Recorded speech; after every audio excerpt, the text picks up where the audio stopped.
still on the demonstrations, we're focusing on teachers this afternoon and finding out GES's views, that's the Ghana Education's view on teachers who've gone out to also demonstrate. And I do have Reverend Jonathan Better, he's a PRO of the Ghana Education Service. Good afternoon, sir. Good afternoon. Are teachers out on the demonstration? Well, we've been informed, and I believe teachers are also part of the TUC. If you are also a member of the TUC. If you are, teachers are also part of the people, and we've been told that they are also out. They left the classroom, leaving the children at the expense of nobody, and they are demonstrating. Now, I'm sure GES knew that there was going to be a demonstration.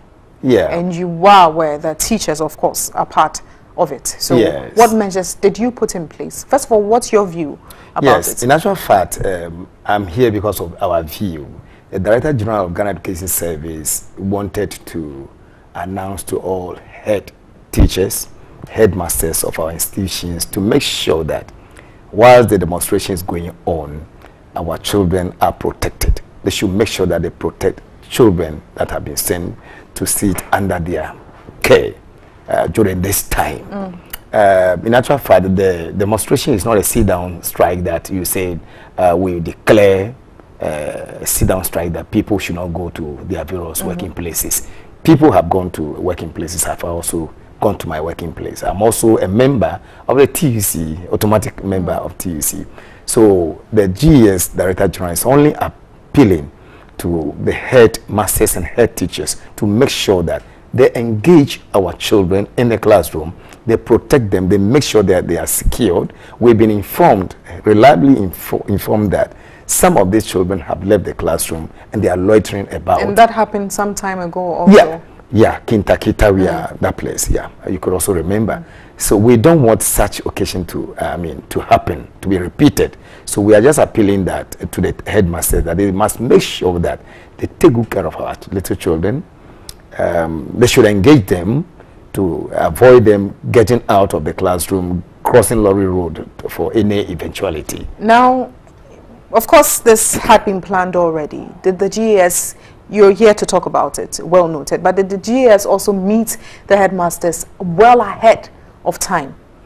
Well, our headmasters are always informed that should anything of that nature occur, should it occur, whether knowingly or unknowingly, they should know what to do. We are just re-echoing what we thought they know, or what the Director General has already been informing them about strike actions, demonstration and all these things, especially demonstration. That should demonstration occur, the children are supposed to be intact. They should, because if somebody has given his or her child and they're okay, that take care of this child. But the headmasters won't be able to monitor all these children. Do you expect just one headmaster to monitor all these children? Well, we are aware, or I'm personally aware, that one headmaster or head teacher cannot take care of children of about 1,000 in a school.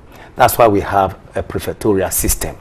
We have people who are school prefects, girls prefects, boys prefects, classroom prefects, and all that. We have them. This is where we use our experiences, the knowledge that we have, and the psychology that we have studied to make sure that the children are kept under a good condition, that they will not be going around up and down and be making a noise, and even, as I said earlier on, the crossing road, which could also cause an accident.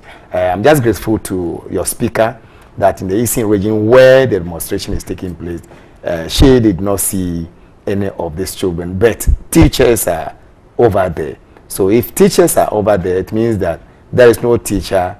There wouldn't be a teacher in the classroom to take care of. That's why we are here. So we'll continue with that interview shortly, but let's move to the northern region where we have Zubeida Ismail. She is our correspondent there. Hello, Zubeida. Yeah, hello. Now, I've spoken to our correspondents in the Bono Ahafo region and also Eastern region, and they're telling me that the demonstration has ended. Is that the same there? Yeah, in the northern region too, the demonstration has ended. And how was it? How was turnout and security also? Yeah, turnout from the beginning wasn't impressive. I think as of 9 a.m. when the group left where they were supposed to meet, there were about 200 workers. But then within 30 to 1 hour, through the streets of Tamale, the number had shot up to about 1,000 workers. Okay.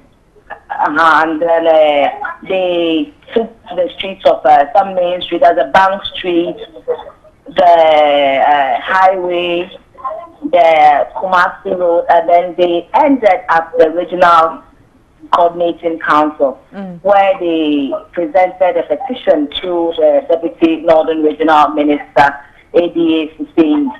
Okay, and how about security presence as well?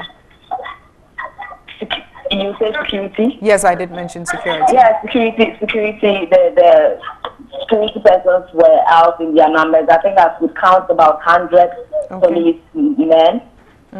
Now, I did ask to guide them. I did ask Yvonne a question about pupils who were loitering about. Did you see any of such pupils running out of their classrooms, loitering about, or even watching what demonstrators were doing on the streets? If you know family too well, you realize that we don't actually have schools when it comes to the town center. When it comes to the high street, we don't have schools here. Okay. The schools are in the other communities, the nearby communities. So within Tamale Township, we don't have schools. Okay. Although the few schools that we also have, they are not in the town center. And so we didn't actually encounter pupils.